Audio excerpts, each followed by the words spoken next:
Hey viewers, welcome to the Excel Tips and Tricks channel. Today, we're diving into one of the most powerful functions in Excel, VLOOKUP. If you've ever needed to find specific information in a large dataset, VLOOKUP is your go-to tool. Let's get started. First, we got a simple table here with the employee ID, name, department, salary, and TADA and gross salary. So simply, we click on the department cell and type equals VLOOKUP, then select the employee ID number.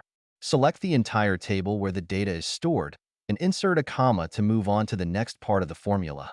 And type the column number based on the data you want to retrieve. For example, type 2 for the employee's name or 3 for the department. And since we want to retrieve the department information, type 3, then insert a comma again. And you'll see two options: true for an approximate match or false for an exact match. You can either simply type 0 for an exact match. After selecting false or typing 0, close the bracket and press enter. Excel will return the department name based on the employee ID you entered.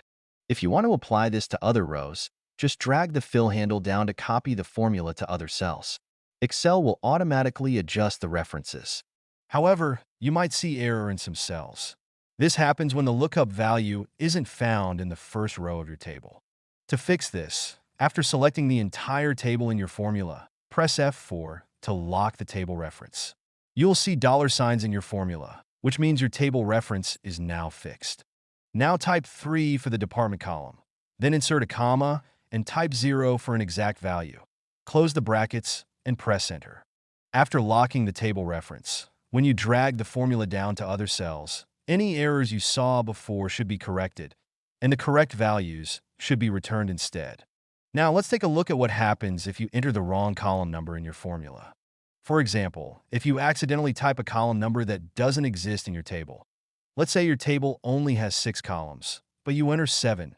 Excel will return an error. To fix this, type the correct column number that exists within your table's range.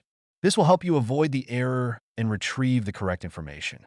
Finally, let's explore how to use VLOOKUP across 2 different workbooks. Simply type the VLOOKUP formula, then select the data from the other workbook. Insert a comma, select the table, and type the column number. Hit enter, and bingo!